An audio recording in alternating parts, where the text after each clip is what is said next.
asistentes a esta conferencia, la cual se desarrolla dentro del marco del Seminario de Miradas Contemporáneas. El día de hoy nos acompaña la doctora Silvia Stitchich, quien hará la conferencia llamada La competencia comunicativa en la formación de docentes de física. La doctora Silvia es invitada de la Universidad Nacional del Centro de Provincia de Buenos Aires, Argentina. Es doctora en enseñanza de las ciencias en orientación física por la Universidad de Burgos, España, magíster en metodología de la investigación científica y técnica y licenciada en matemáticas y física de la Universidad Nacional del Centro de la Provincia de Buenos Aires, Argentina. Doctora, este evento. Buenos días, muchas gracias. ¿Me escuchan si hablo así? ¿Sí? Levanto un poquito la voz, lo posible. Prefiero no usar el micrófono, es un poco incómodo, o si quieren adelantar. Para no estar con eso mal. ¿Quieren adelantarse? Gracias.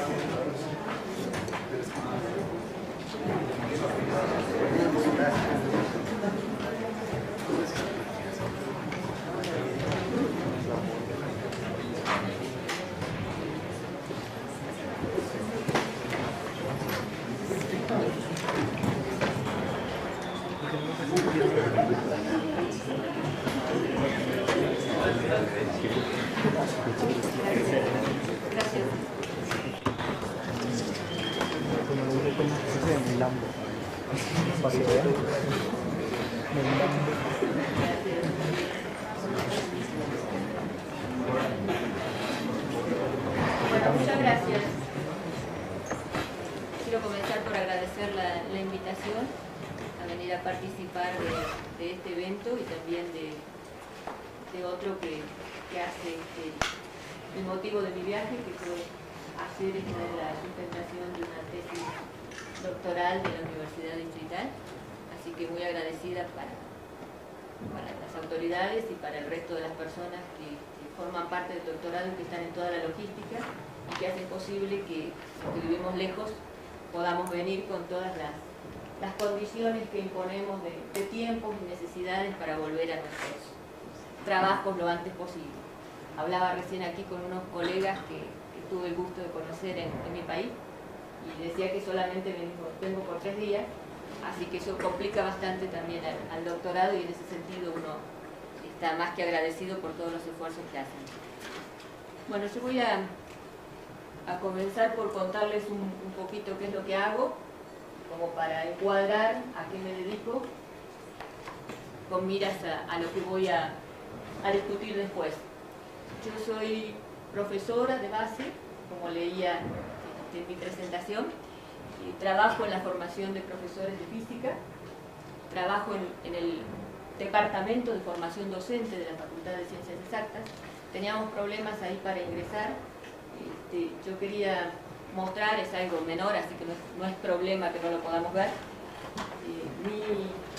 Mi universidad, dentro de la Facultad de Exactas, se organiza por departamentos, creo que aquí también. Sí. Y tenemos departamento de física, de matemática, de informática, y tenemos un departamento de formación de profesores dentro de la Facultad de Exactas. A su vez, en ese departamento de formación de profesores hacemos investigación en educación. Ayer yo hablaba con algunos colegas y comentábamos las dificultades que a veces tenemos dentro de una carrera de las llamadas ciencias más duras, poder hacer investigación educativa. Los colegas locales me compartían esos problemas que solemos tener para poder entendernos respecto a los objetos de estudio que estudiamos, ¿no? O sea, nosotros trabajamos a la par de un físico, de un matemático, de un ingeniero en sistemas.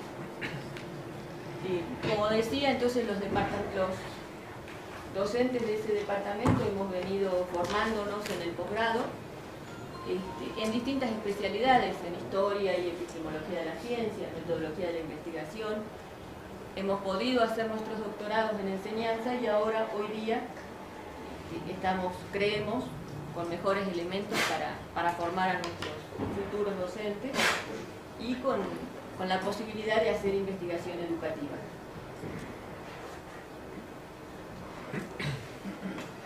Entonces, un poco, cuando a mí me ofrecían dar esta presentación, me decían que contara qué es lo que hago en Argentina. Entonces, un poco adelanto el recorrido de la presentación. Nosotros, en el grupo al que pertenezco, ahí abajo ese último, venimos trabajando hace bastante tiempo en algunas consideraciones del lenguaje y cómo incide en los procesos de enseñanza y aprendizaje en la formación de profesores de física. Entonces, voy a hacer un recorrido que va a comenzar por posicionar esa importancia que tiene el lenguaje en este proceso. Voy a referirme a algunas investigaciones que en general, para los que hacemos investigación educativa, han sido referentes.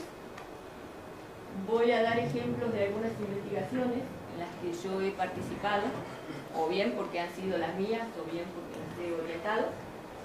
Y voy a cerrar tratando de mostrar cómo esto que venimos haciendo intentamos llevarlo a la formación de los futuros profesores.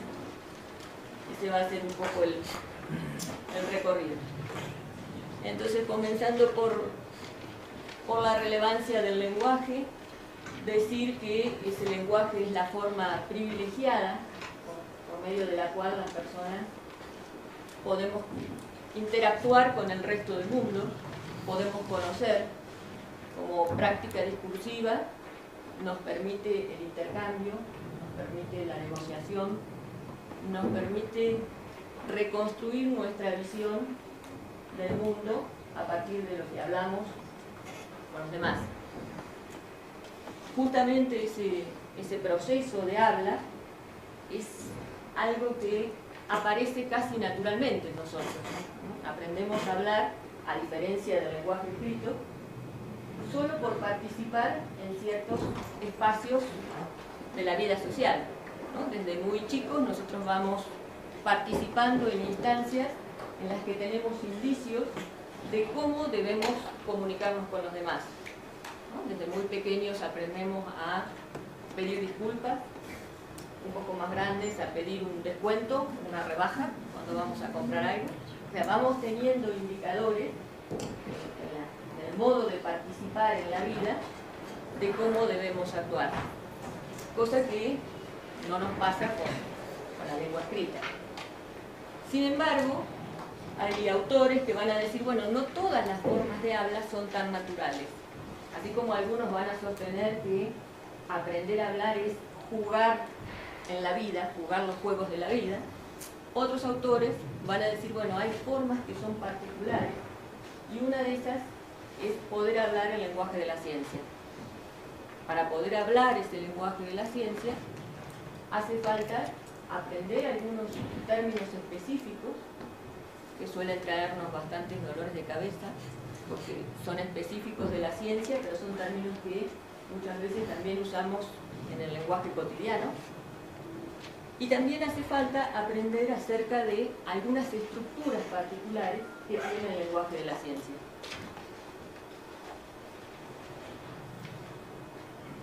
Entonces, un poco más sobre la idea esta de que para poder construir conocimiento científico necesito poder comunicar esas ideas de la ciencia, necesito comunicarlas tanto de manera oral como de manera escrita.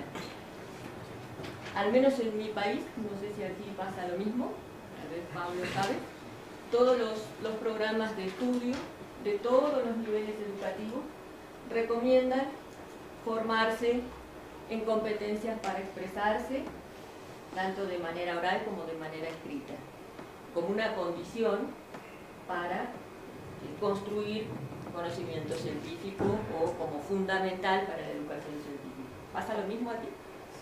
Sí. Ayer hablaba con un colega que decía algo parecido. Bueno, sí lo recomiendan, el tema es que no dicen cómo aprendemos a hacer eso, ¿no? Cómo aprendemos los profesores y cómo hacemos para que los futuros profesores puedan adquirir esas competencias.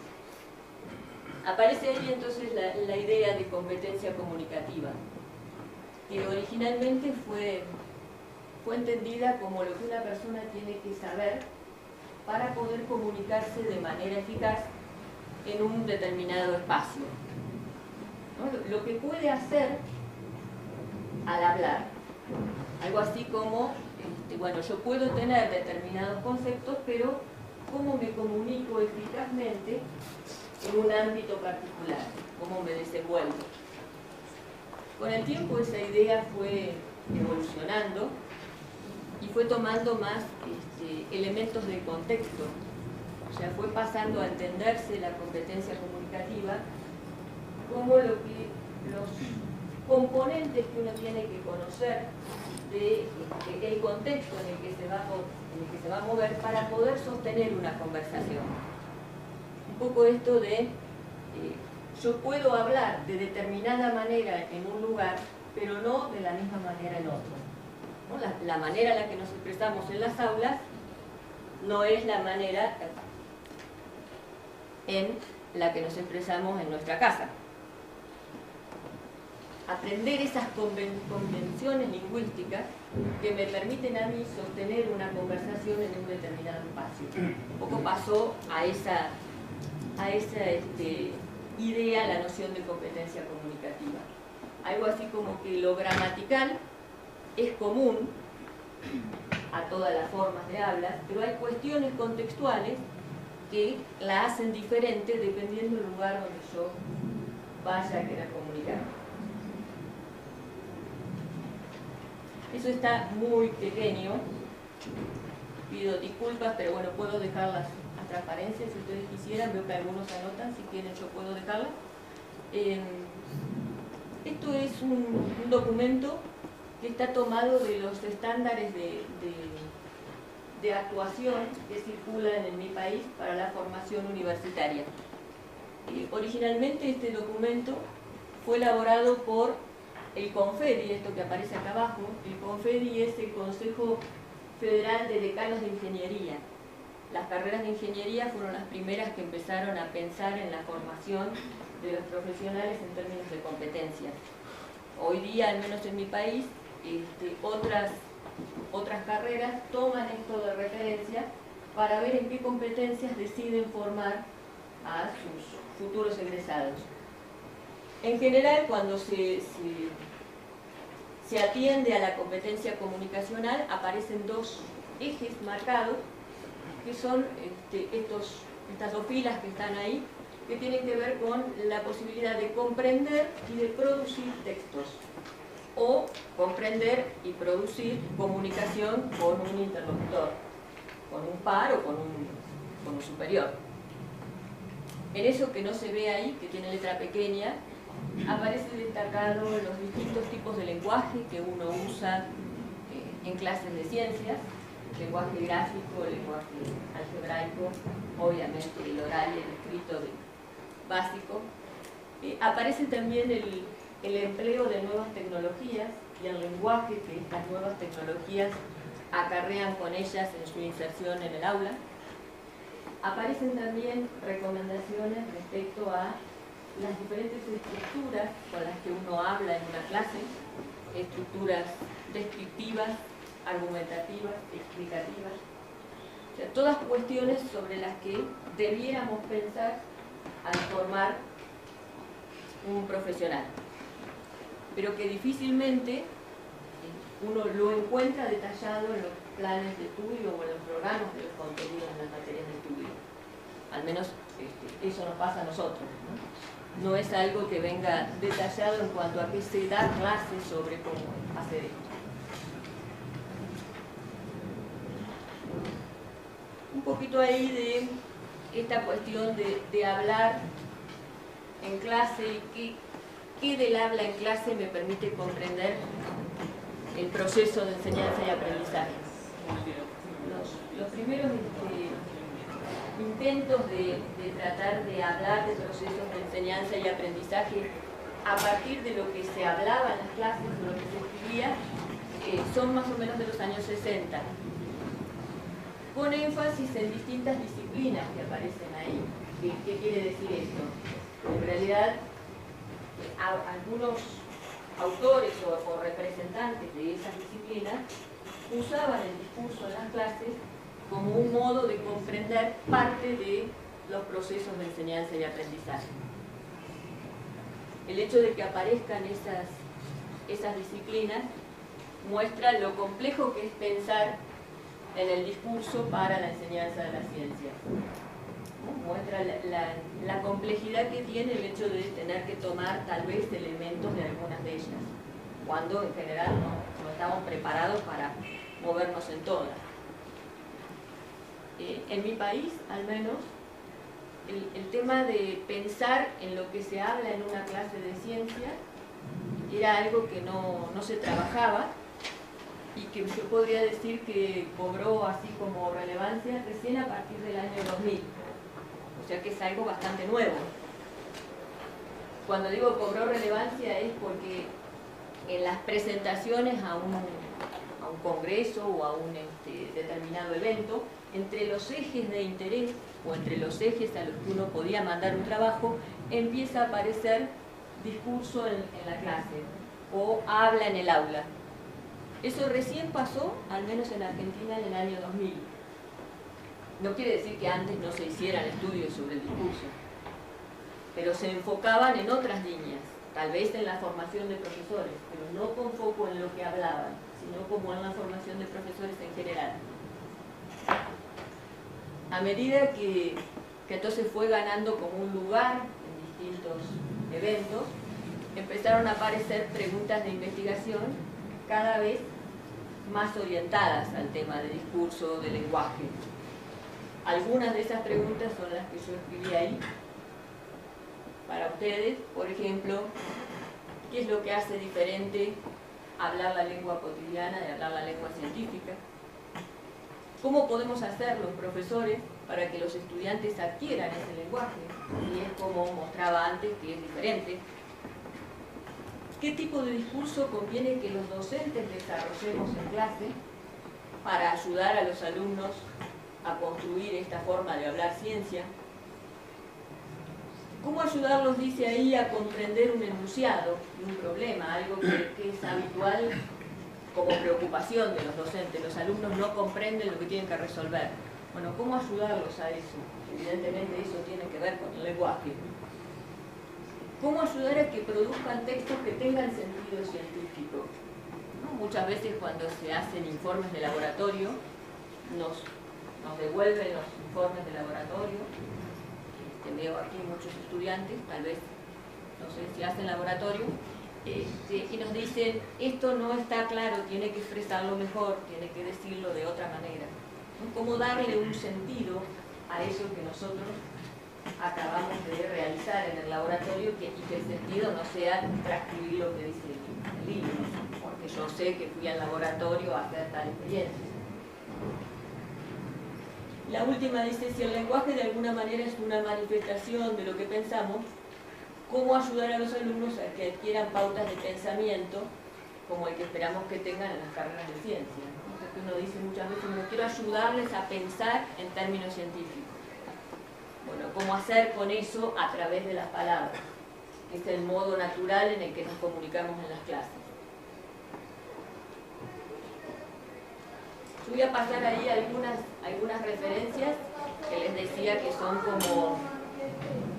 como muy, aparecen muy habitualmente o muy frecuentemente en quienes hacemos investigación educativa en este tema en ciencia.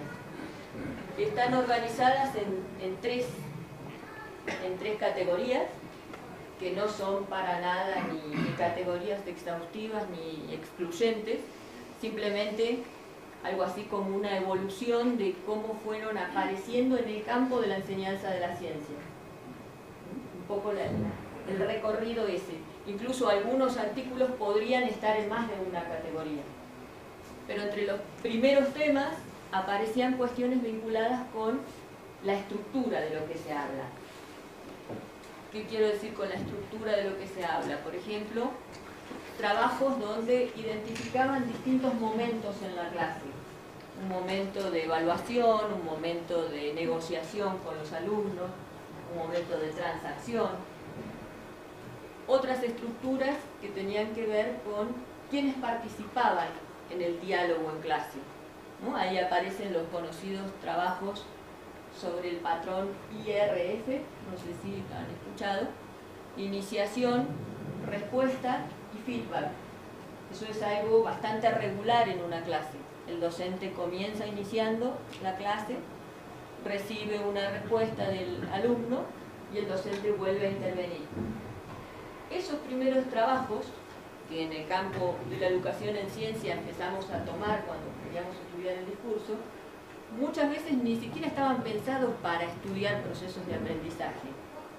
Simplemente querían ver alguna regularidad del discurso e iban a las aulas porque eran lugares donde se suponía que, al ser espacios de construcción de conocimientos formalizados, iban a poder encontrar algunas regularidades. Después, con el tiempo, los del campo de educación en ciencia los tomamos para adaptarlos a nuestras clases. También aparecen en este grupo de trabajos los trabajos que se preocupan por la forma de las preguntas que se hacen en clase. ¿Qué tipo de preguntas se hacen? ¿Se hacen preguntas abiertas, se hacen preguntas cerradas, se hacen preguntas de respuesta doble? Más adelante en el tiempo, trabajos que tienen que ver con las estructuras de cómo vamos construyendo conocimiento. Por ejemplo, con las estructuras explicativas o argumentativas.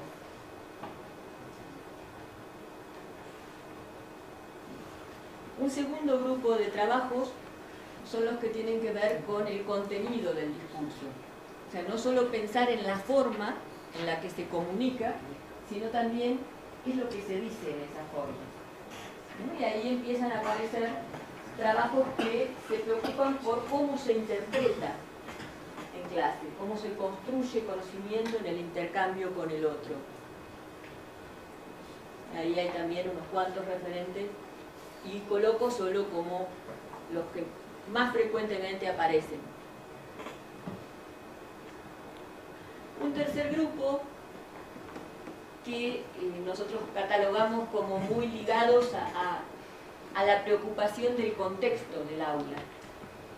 Hubo trabajos donde el discurso era como el medio para poder comprender determinados procesos mentales que desarrollaban los estudiantes. Por ahí esto con énfasis en la psicología. Pero también empezaron a aparecer trabajos donde las variables a estudiar no tenían que ver tanto con aspectos cognitivos, sino con aspectos contextuales. ¿Qué pasa en este salón de clase que se construye este tipo de conocimiento o no? ¿Qué es lo que hace que este docente tenga éxito, por así decirlo, en cómo se comunica con sus alumnos y estos mismos alumnos no logren un intercambio con otro docente? En esos trabajos hay una fuerte tradición etnográfica.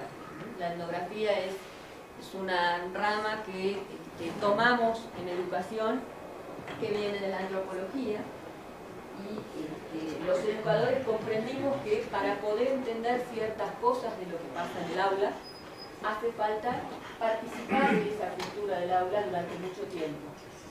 Son trabajos muy costosos en el tiempo, que requieren de largos periodos, grabando las clases, viendo qué es lo que circula ahí adentro como saber, comprendiendo algunos acuerdos tácitos que los docentes solemos tener con los alumnos, que si viene alguien que no es de la clase, no lo comprende. Entonces, por eso aparecen ahí abajo algunos conceptos ligados a psicología del aprendizaje, como ZDP, participación guiada, que son como conceptos teóricos que echaban luz sobre estos tipos de investigaciones que nosotros reunimos acá.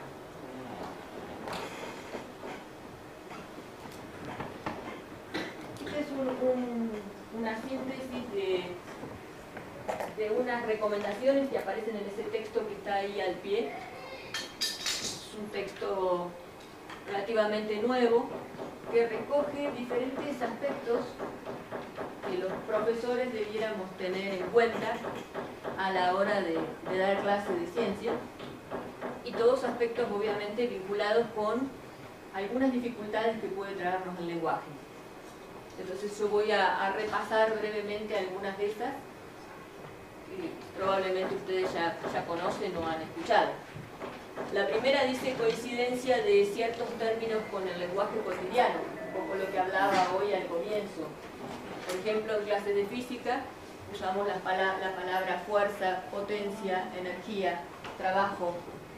Todas palabras que usamos también en el lenguaje de todos los días, pero que en física tienen un significado y una connotación particular en la disciplina. Entonces la recomendación sería que como docentes debemos estar atentos a esa doble posibilidad. Una segunda afirmación ahí, esto de pensar en el lenguaje como forma de etiquetaje o pensarlo como una fuente de interpretación de hechos. Los autores dicen que muchas veces, por el apuro que tenemos para dar clase o para que nuestros alumnos comprendan un determinado fenómeno, olvidamos el proceso que dio lugar a una determinada palabra. Con el ejemplo de Wald intentando explicar la elasticidad, y comenta que en sus comienzos en la formación teórica casi todos los científicos usan un lenguaje que es muy metafórico y muy especulativo. ¿Por qué? Porque justamente está en el proceso de construir conocimiento.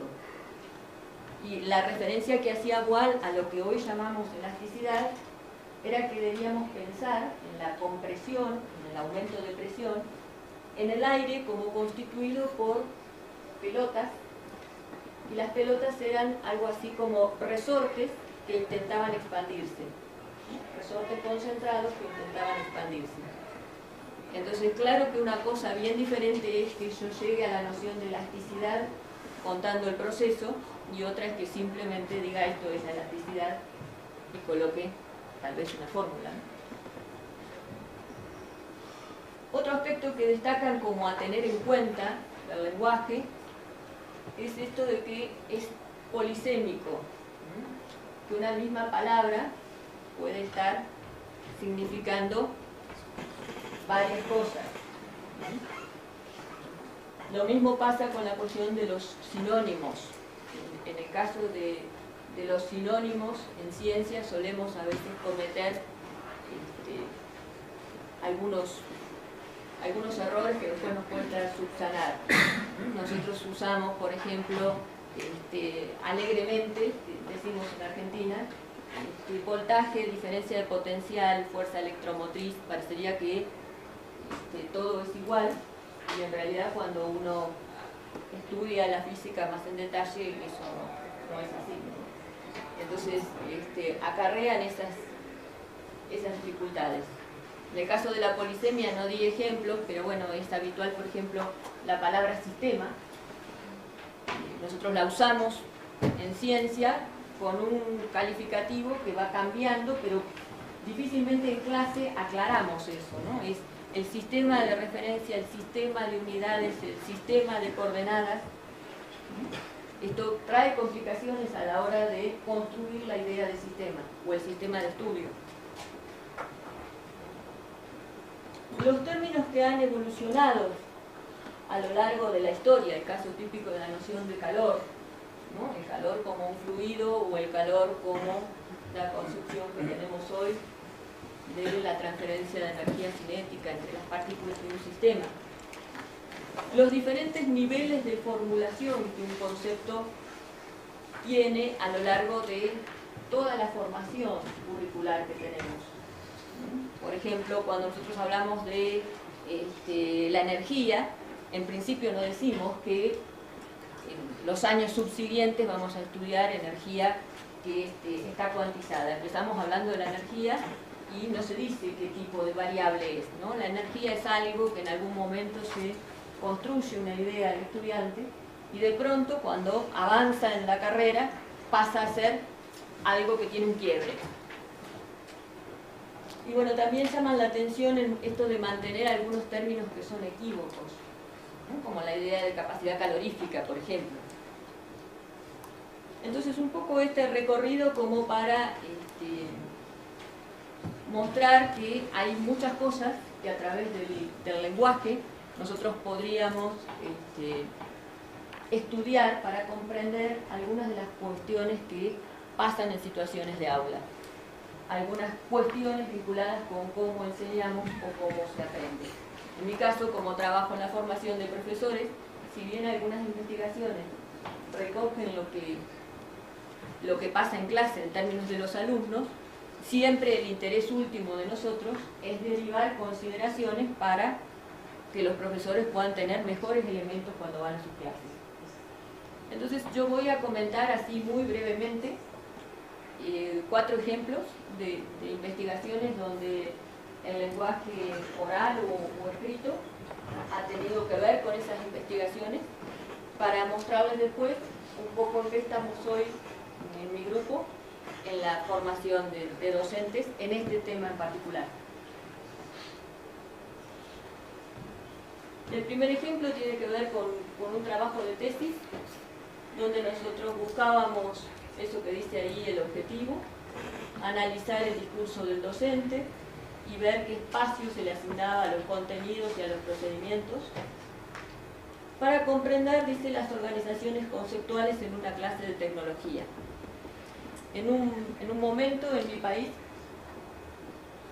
en la educación secundaria, apareció esta materia. No sé si aquí se dicta esto, tecnología, en la escuela secundaria. ¿Sí? Bueno, esto fue, en Argentina fue una prueba piloto que duró unos 4 o 5 años.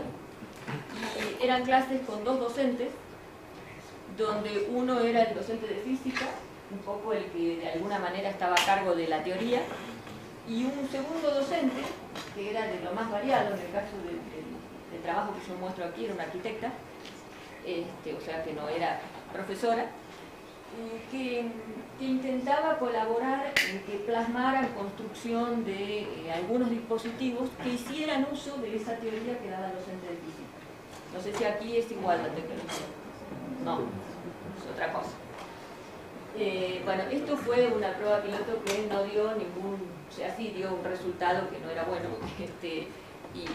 y hoy día ya no tenemos. Nosotros hoy día por ahí lo tecnológico está más asociado a informática, en las aulas, en la educación secundaria, aquí también. Entonces a nosotros nos importaba un poco qué lugar tenía el contenido de la física en estas clases, y para eso estudiábamos el discurso del docente, en realidad el de los 2 docentes. Nosotros estuvimos ahí en esas clases como unos 6 meses, grabando todas las clases, el audio de todas las clases, un trabajo bien detallado, tratando de poder describir cómo se hablaba y qué contenido había en eso que se hablaba. Yo muestro ahí 4 grandes categorías y al interior algunos indicadores.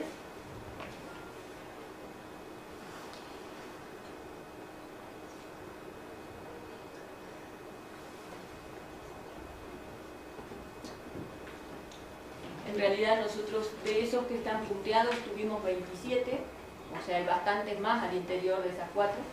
Yo solamente muestro algunos. Cómo identificábamos eso en las clases y cómo a partir de una gran matriz que nos resultó después, que tenía 27 opciones en función de esto, por unas 70 clases, nosotros tratábamos de caracterizar el discurso de esos docentes. Obviamente que usábamos un software estadístico para poder hacer la abstracción de esa matriz. Pero en realidad no importa eso metodológico, sino contarles un poco qué cosas mirábamos. Perdón. Ven que aquí aparecen cuestiones como las que yo mencionaba. Esta es una tesis bastante viejita, del tipo de preguntas que se hacían, ¿no? Nosotros nos mirábamos si había preguntas abiertas, si había preguntas cerradas, si el docente completaba lo que los alumnos decían o no, y también mirábamos cuestiones de contenido.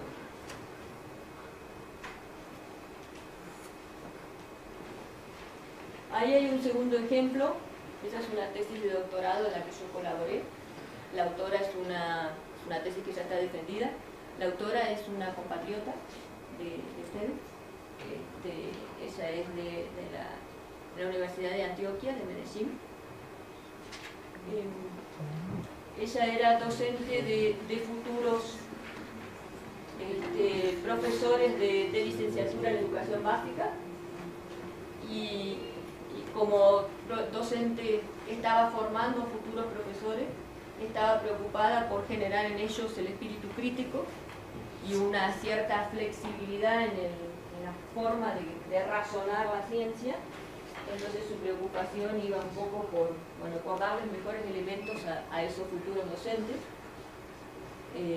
Con esa intención tomó de referencia el marco epistemológico de Toulmin y trabajó durante todo un curso en pos de ese objetivo que está ahí. Y a diferencia del trabajo anterior, lo que Berta hacía era recoger las producciones escritas de sus estudiantes. En realidad, las actividades de clase de ella eran las estrategias para la investigación. Y lo que hacía era recoger las producciones escritas de todos sus alumnos, que no eran tantos, y por eso podía hacer ese trabajo, ¿no? Eran 9 estudiantes. ¿No? Es muy difícil hacer un trabajo de analizar los datos orales, pero los escritos también, cuando uno quiere hacer un trabajo muy minucioso. Ahí algunas de las categorías de análisis, solo algunas, miraba qué tipo de enunciados usaban sus alumnos, qué tipo de argumentos en relación con el tema sustancia, que es lo que le preocupaba, qué perspectiva epistemológica era la que primaba. También debo decir que, además de las producciones escritas, ella grababa las discusiones de los alumnos. Si bien no las analizaba, el grabar las discusiones de los alumnos le permitía, a la hora de analizar lo que escribían, hacerse un panorama más completo de cómo habían llegado a eso que le habían entregado escrito. Ahí hay un tercer ejemplo. Esa también es una tesis de doctorado en la que yo colaboré.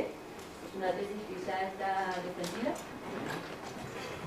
Ahí estudiábamos el tema energía y esta cuestión de la negociación de significados en distintos cursos de la escuela secundaria de la ciudad de Tandil, haciendo un poco de foco en el intercambio que docentes y alumnos tenían en la clase.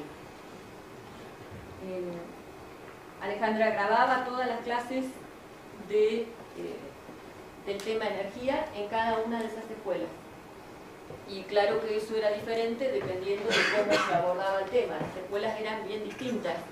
O sea, tratábamos de ver en lugares diferentes y con docentes con distinta antigüedad, con distinta formación, qué pasaba en esto de la negociación de significados. Ese fue un trabajo muy arduo también de desgrabación de clase y también muy difícil desde lo teórico, porque no sé si ustedes han leído sobre negociación de significados, pero cuando uno revisa la bibliografía suele ser una de estas palabras que tiene polisemia, ¿no? Parece que todo es negociación de significados. Se usa en matemática, se usa en educación matemática, se usa en las ciencias, en la educación sobre las ciencias del lenguaje, se usa en historia, se usa en física, pero en realidad no se dice qué es la negociación. Entonces, un trabajo duro que tuvimos que hacer fue el de poder dar una concepción de lo que era negociación de significados para después ir al aula a chequear eso. Ahí solo, como estamos hablando de la formación de profesores, algunas de las categorías con las que nosotros mirábamos la negociación de significados desde el lugar del profesor.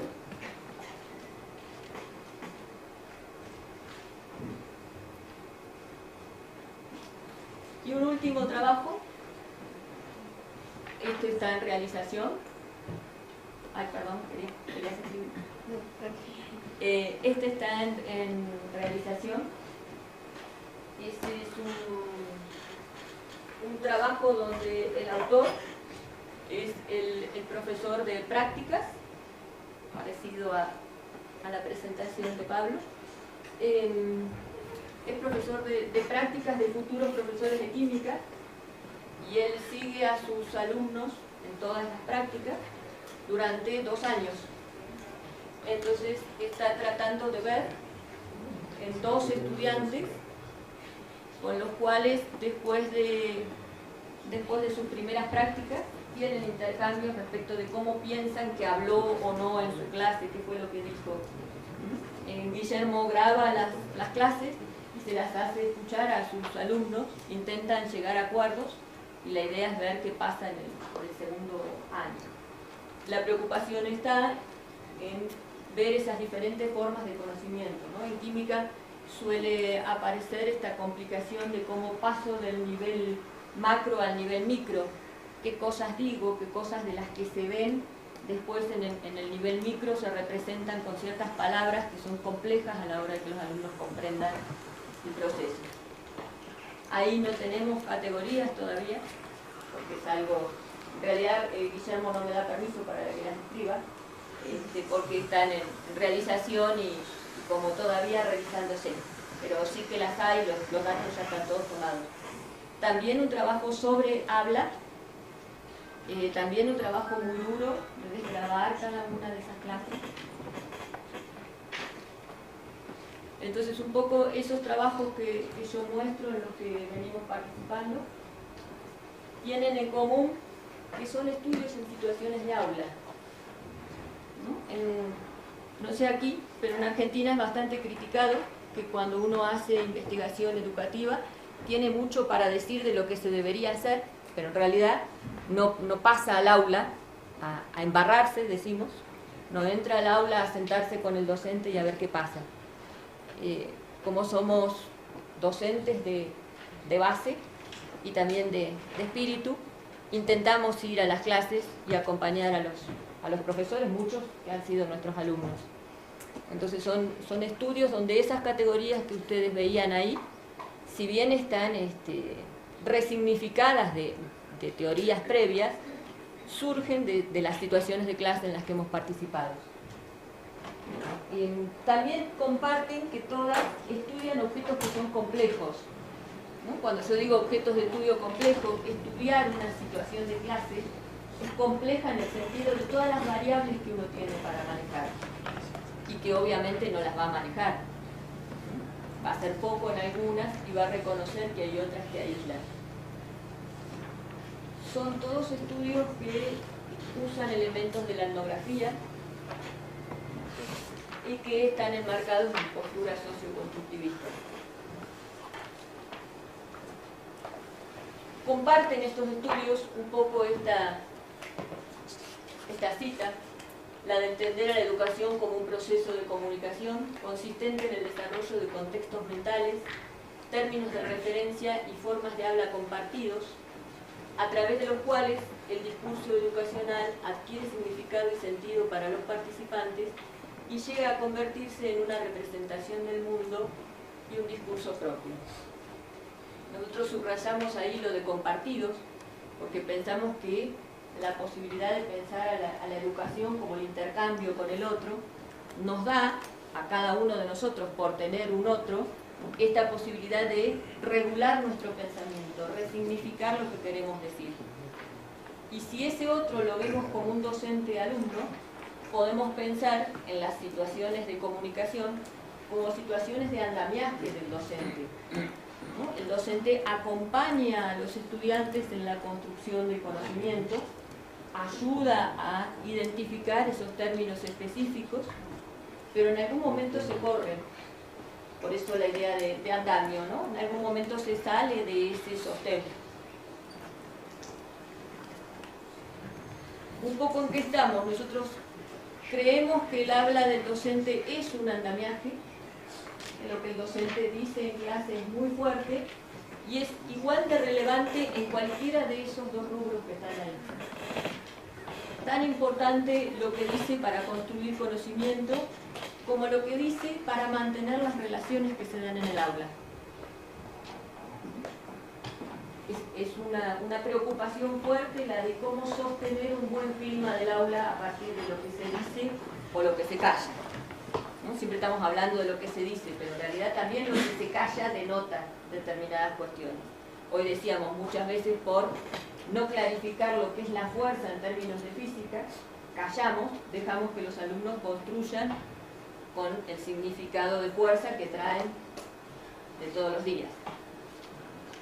Entonces, un poco a partir de los trabajos que yo les mostré y de otros, nosotros hemos ido elaborando un conjunto de indicadores para esas dos categorías, aspectos que uno ve en las clases, que puede identificar fácilmente y sobre los que uno debería pensar. Uno, digo, uno profesor o uno formador de profesores. Ahí ese cuadro que asusta un poco, ahora lo voy a separar. Recuperando esta idea de los dos aspectos. Del lado de las relaciones, nosotros pensamos que hay como dos dimensiones importantes. Por un lado, el tipo de estructura que tiene el intercambio, que tiene el docente o los alumnos en clase, y por el otro lado, la intención que se tiene en ese intercambio. Cuando hablamos ahí de estructura simétrica o asimétrica, nosotros no estamos pensando en asimétrica porque es el profesor o el alumno, sino la simetría o asimetría viene dada por lo que se dice y lo que se hace en consecuencia. Un poco decimos en Argentina el que lleva la voz cantante, ¿no? A veces en un grupo de dos alumnos uno puede distinguir claramente cuál es el alumno que lleva a resolver un determinado problema o una determinada situación. Y también en una conversación con el profesor puede ser que la asimetría no esté porque está el profesor, sino porque el alumno es el que de alguna manera lo condiciona a lo que tiene que hacer. Del lado de la intención del gestionamiento, ahí aparecen varios indicadores que uno reconoce en situaciones de clase y sobre los que como docentes debiéramos intervenir o al menos prestar atención, porque son condicionantes del otro lado del brazo de este esquema. Por decir uno nomás, el de atenuar la desaprobación, ¿no? Muchas veces en situaciones de aula, si como docentes uno no interviene a la hora de algo que no resultó del todo bien, puede dar lugar a que ese alumno se calle para siempre. ¿No? Esta importancia de cómo sostengo esto de la competencia comunicacional que decíamos hoy. Cómo conozco ciertos indicios del contexto en el que estoy para sostener la clase y recuperar esa voz que puede haber dicho algo que no es aceptable desde el punto de vista científico, pero que vale la pena tomarla en cuenta porque es la voz de alguien que está tratando de construir conocimiento.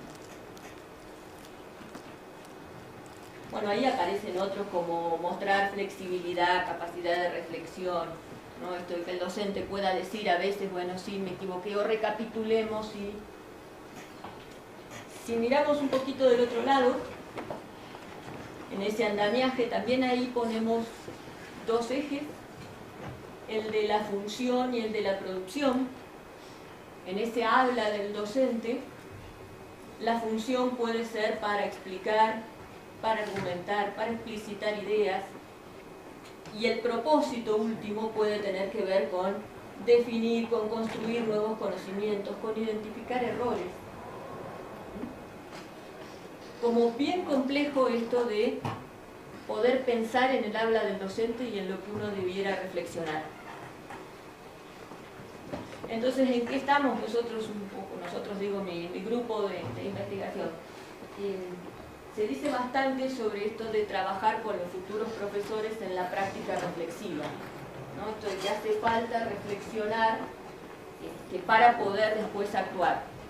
En términos del lenguaje es bastante difícil en clase, porque ¿qué pasa? En las materias como didáctica o práctica de la enseñanza, uno puede con los alumnos trabajar un texto, alguno de todos esos que yo mencioné ahí, mostrar una investigación, pero hasta que uno no va a clase y tiene el cara a cara, uno no sabe muy bien cómo es que se va a desenvolver. ¿Por qué? Porque por mejores herramientas que uno tenga, las situaciones de clase tienen un alto porcentaje de imprevistos. ¿no? Uno todo el tiempo tiene que estar como atajando penales, diríamos los argentinos. Todo el tiempo es a ver qué es lo que está pasando aquí. Entonces, esta reflexión sobre la práctica en la formación de futuros docentes se vuelve bien compleja. Ahí aparecen autores citados como Pernod, que va a decir que hay tantas posibilidades de reflexionar en la práctica como prácticas hay. Esto va ligado al ejercicio de ser docente. Entonces, últimamente estamos pensando en el espacio que destinamos a las prácticas de nuestros futuros profesores, en ir a ver clase juntos, los alumnos y nosotros, y en hacer un espacio de discusión acerca de cómo se habló en clase, qué fue lo que se habló, qué principios se construyeron desde el punto de vista de la ciencia, qué intervenciones tuvo el docente para manejar el grupo de clase, sin darles esta cartilla. Porque si nosotros entregamos esta cartilla, tenemos casi la certeza de que van a ir a identificar eso. Y en realidad nosotros lo que queremos es reflexionar acerca de esas cuestiones, ¿no? Tal vez compartirla después. O sea, nosotros tenemos esto construido a partir de años de venir viendo clases y situaciones con el lenguaje, pero la idea es trabajarlo junto a ellos, hacer un espacio de reflexión junto a ellos y después por ahí compartir otros aspectos que se podrían haber mirado del lenguaje. Muy bien, eso es todo. Muchas gracias.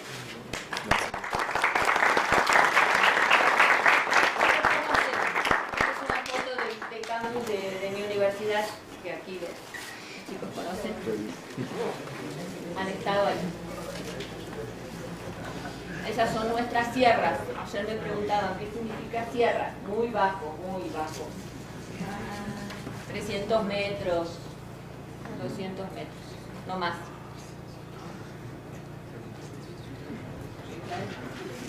¿Qué preguntas para la persona Silvia?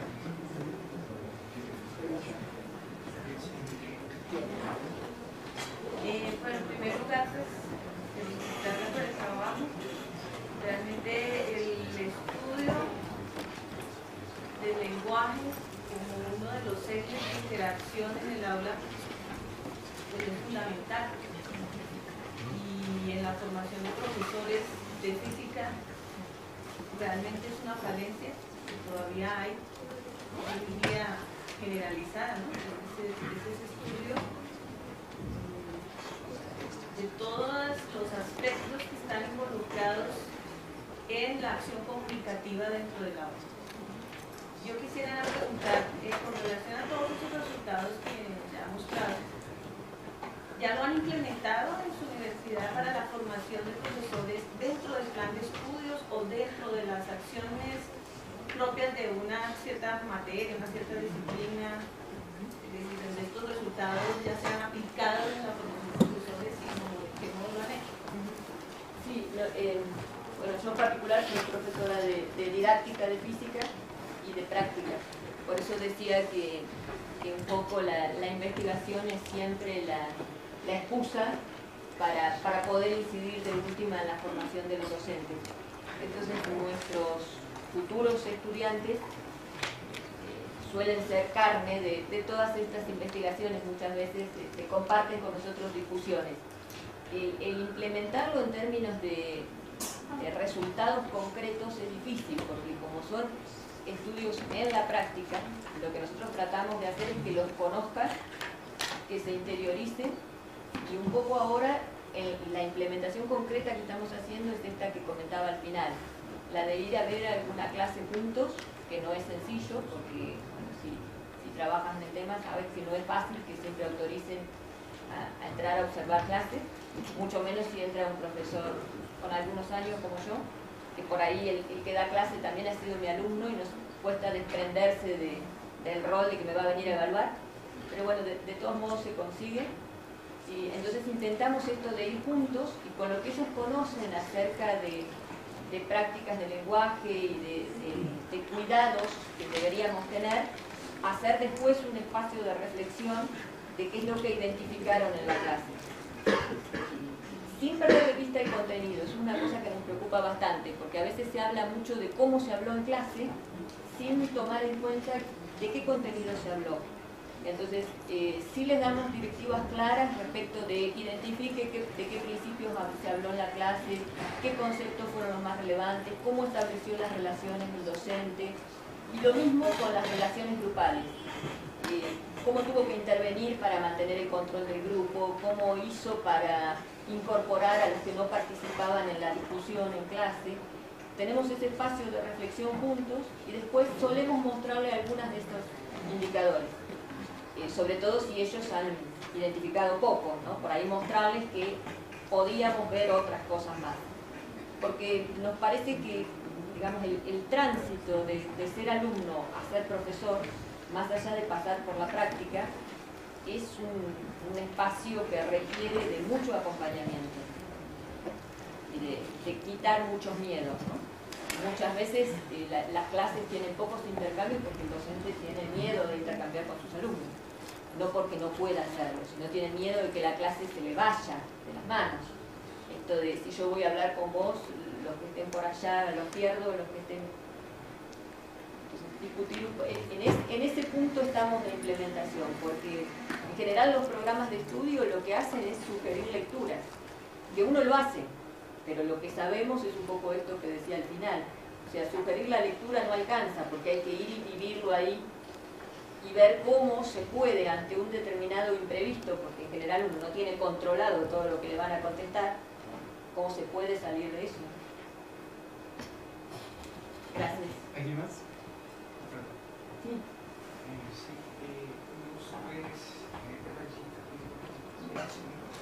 me gustaría saber cuál es tu postura respecto a las plataformas e-learning y cómo tu investigación se enfoca al respecto. Sí, yo no tengo hecha todavía investigación con trabajos hechos en plataforma. Si bien participo de clases que usan plataforma, y de hecho este semestre que viene se va a iniciar una carrera donde vamos a usar una plataforma. Tampoco he hecho investigación al respecto en relación con los intercambios que pueden acontecer ahí.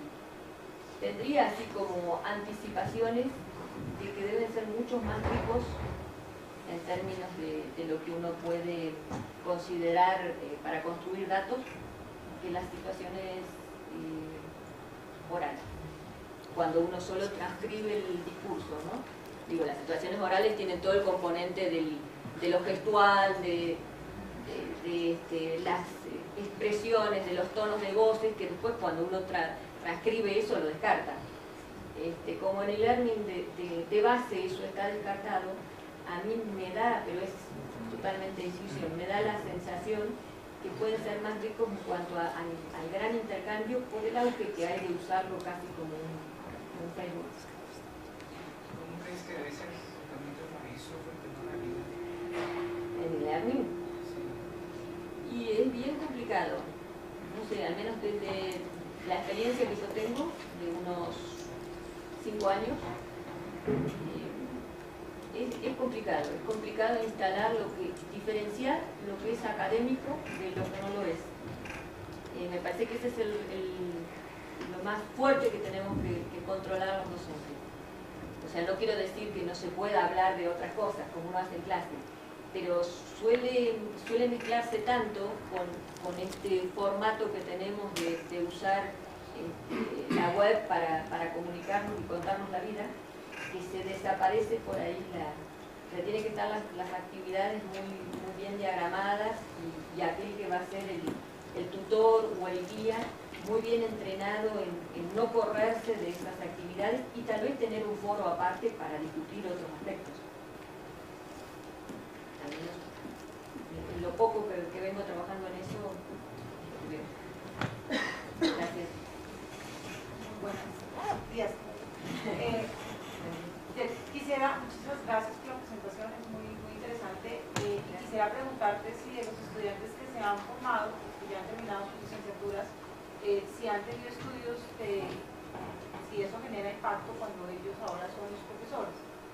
Si hay algún tipo de indicadores que muestre que introducir este tipo de prácticas repercute realmente en la formación de los niños y los jóvenes? Nosotros no tenemos hecho estudios de seguimiento. Sí tenemos como buenos indicios respecto de que algunos de nuestros docentes que han sido alumnos, después han sido parte de investigaciones, se interesan por venir a pedirnos más material del que producimos como resultado de las investigaciones. Con lo cual entendemos que en algún punto alguna de sus necesidades satisfacemos. O sea, si bien no lo hacemos sistemático, por ejemplo, yo lo mostré aquí, pero en otro trabajo que fue mi tesis de doctorado, el lenguaje fue como una cuestión más secundaria, pero nosotros producíamos ahí material didáctico para formular actividades que llegaran más a los alumnos. Y bueno, yo difundí eso entre algunos colegas y hoy todavía algunos de ellos me devuelven eso con modificaciones que hacen a sus clases y me piden otro que después hice fuera de la tesis para electricidad y magnetismo. Entonces creemos que de alguna manera, si bien no está hecho el estudio, hay una incidencia positiva en algunos aspectos. No. Sí. A ver si entendí o en su charla le quedó, pues su estudio está haciendo falta una parte, y es que parte del hecho de que los futuros docentes de física conceptualmente están bien. Ah, claro. ¿Me explico? Esa es una asunción fuerte. Hablemos de física. Leyes de Newton, diagrama de cuerpo libre. ¿No será que esa polisemia obedece a que hay dificultades conceptuales de quien va a enseñar física y no sabe, por ejemplo, qué es un diagrama de cuerpo libre? Porque es en contra la competencia comunicativa lo fundamental y más en estos momentos. Pero si quien está hablando falla conceptualmente, la propagación del error es calamitosa. Sí, estoy de acuerdo. Por eso ponía sobre el final esos dos ejes donde uno es construir conocimiento y donde se supone que ahí el docente es el experto en esa construcción de conocimiento. Por eso digo, estoy partiendo de esa asunción fuerte, que claro que maneja el conocimiento. Cuando yo decía hoy, muchas veces los docentes tienen miedo de interactuar, el miedo puede ser o porque se les van de las manos la clase o porque no tiene respuesta para dar a sus alumnos. En el trabajo que yo mostré de Berta, de la colega colombiana, y los alumnos escriben en sus comentarios respecto de cómo resultaban el tipo de actividades que les daban, que ellos tienen dificultades porque no saben acerca de la noción de sustancia. Lo dicen concretamente. Y son alumnos, creo que del anteúltimo curso, antes de graduarse. Sí, claro que sí, que comparto eso, sí, es una preocupación fuerte también.